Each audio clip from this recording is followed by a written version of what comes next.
tonight. Normally she's a very clean and neat person. She wasn't able to take care of dishes. Weeks and weeks of laundry were just piling up. I thought I was being normal. They discovered there was a tumor on my frontal lobe. An ABC 27 special presentation. I just knew something wasn't right with me and I wasn't quite sure what it was.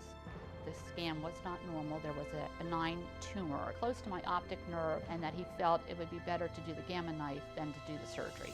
Penn State Hershey Neuroscience Institute presents Brainstorm, brought to you by Penn State Milton S. Hershey Medical Center. Good evening, I'm Chuck Rhodes. The diagnosis of a brain tumor is frightening to hear. In 2012, an estimate of over 60,000 new cases of brain tumors will be diagnosed. There are more than 120 types of brain tumors, and while some are cancerous, many are not. Thanks, Chuck. A Lebanon County woman's personality changed drastically. Her two daughters and her sister knew something was happening, but they weren't sure what it was. They did know something had to be done immediately. This was our bus driver. Oh, yeah, he was cute. So cute. He took such good care of us. Yeah, he did. Shirley Spar and Margie Cooper reminisce about the fun times together, and there are many. Oh, here's a picture of me. No, is that me? No, that's me. You. That's you. That's me. The only way we can tell is what we're wearing. Yeah. These sisters are closer than most siblings. Shirley and Margie are identical twins. We were close growing up. We did a lot of things in school. At one point they wanted to separate us into different classrooms, and we kind of got our friends together and did a little boycott to the principal, and they put us back together again. A closeness they share. A few years ago, Margie noticed some big changes in her sister. She recalls a trip to New York. She was driving and she insisted that she's in the right-hand lane on the road. She says, "You're on the berm of the road." And I kept insisting, "No, I'm in a lane." And then she realized when she had to make a turn off that she was on the shoulder of the road. Shirley's two daughters noticed changes too. They watched their recently retired mother go from being very active to almost lifeless. She just wanted to relax and unwind, but she never wanted to do the things she used to do, like be involved, be out with her family, be out with her grandkids. So we definitely noticed personality changes within her.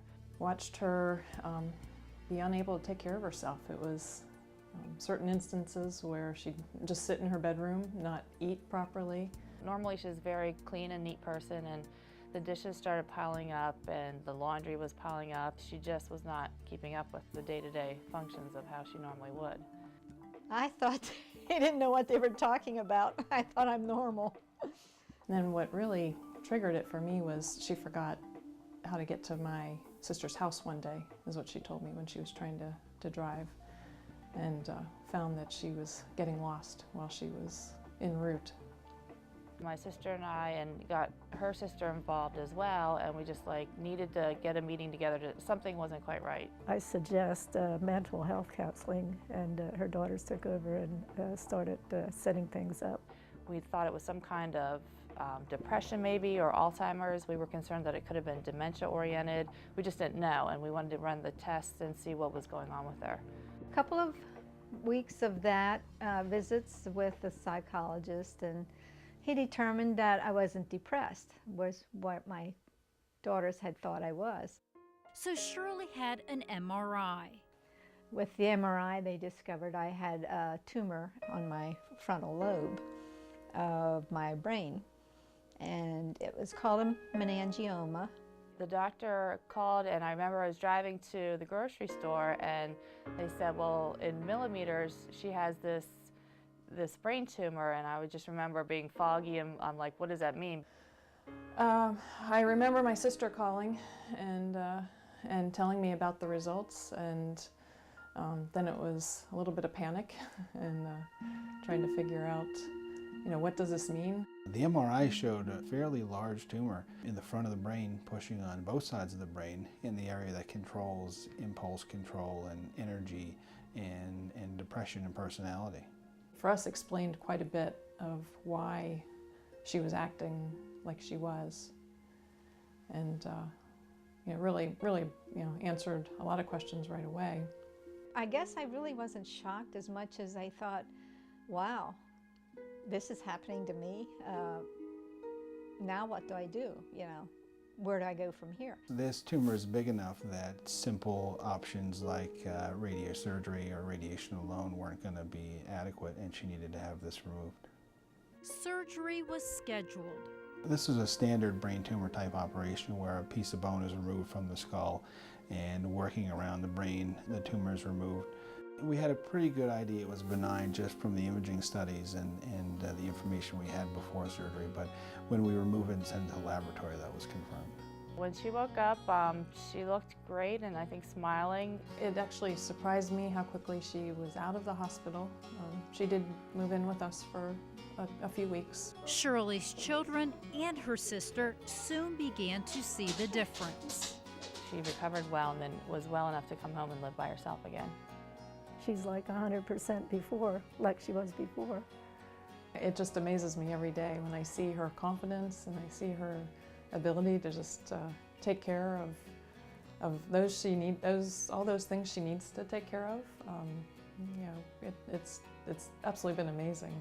She's doing great and has her life back and is enjoying her family and her functions and her activities again, and it's nice to see her happy and enjoying her life, yeah. I feel healthy. I'm told that I look healthy. I don't even look like I'm my age. And I feel like I can handle everything that's come to me. I work, I manage my own self-storage business, and I also maintain a whole house and keep up with whatever has to be done there. And I feel like I'm doing really well. Dr. Sheehan says the tumor could have been there a number of years, and over time, it gradually affected Shirley's personality. Back to you, Chuck. Thank you, Deborah. She looks great, and what a great attitude. And joining us now on the set is the neurosurgeon you saw in the report, Dr. Jonas Sheehan. Doctor, how common is this type of tumor, the meningioma? Meningioma. It's fairly common in terms of brain tumors. About 1 in 10,000 people has a meningioma. A lot of people don't know they have it, they're not a problem, but it is a common type of tumor as far as brain tumors go. Now, at the beginning of the show, I mentioned there were 120 types of brain tumors. Let's start with the basics. What is a brain tumor? I think maybe a lot of people aren't sure what that is. Right. Well, a tumor just means a lump, a growth. And brain tumors are groups of cells in the brain that have lost the ability to know when not to grow. So they grow in an uncontrolled fashion. Some grow slowly, those are called benign tumors, and some grow more quickly, and those are referred to as malignant tumors. Now, with all the research that's been going on for so many years, have they found a possible cause for brain tumors? Sure. Is there a set cause? Well, the majority of brain tumors actually come from cancer and other places in the body, so we understand a little bit about those. The tumors that begin right in the brain, we know some are related to particular chromosomal abnormalities, but in general they're caused by reasons we don't really understand and therefore can't really prevent. Is there any red flags somebody should be watching for, or symptoms that you could say, uh-oh, I better check this out? Yeah, well, the majority of patients with a brain tumor don't have any symptoms. We find most of them now incidentally when people have a CAT scan or an MRI for an unrelated reason. Patients with brain tumors can present with symptoms like headache, personality or behavior changes, weakness or numbness in one side of the body. Any sort of neurological alteration can be attributed to a brain tumor. A whole bunch there. Well, we have a lot more to come, but we're going to check back in with Deborah in the ABC 27 call center. Deborah? Hi, Chuck. The phone lines are very busy here this evening. We're getting all different kinds of calls about brain tumors. We're getting calls about using the gamma knife. We're getting calls about teenagers having brain tumors. The number to call is 346-3333, or you can email your questions to questions@abc27.com.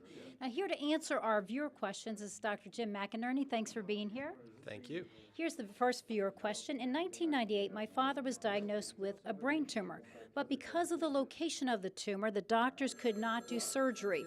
Have there been any advances in surgical techniques that will now allow surgeons to remove tumors that could not be removed in the past? Well, sure, that's a great question. And, you know, Deborah, every year our technology not only improves, but our ability to use that technology improves. And so our ability to see things, to image things, and then also to be able to treat them, not only with surgery, but with radiation, with the gamma knife, improves constantly. And so certainly somebody who was evaluated 12 years ago should probably be reevaluated again to see what we can do today. Okay, great. Thanks so much. And we will have more viewer questions staying up. We'll be right back. Stay tuned.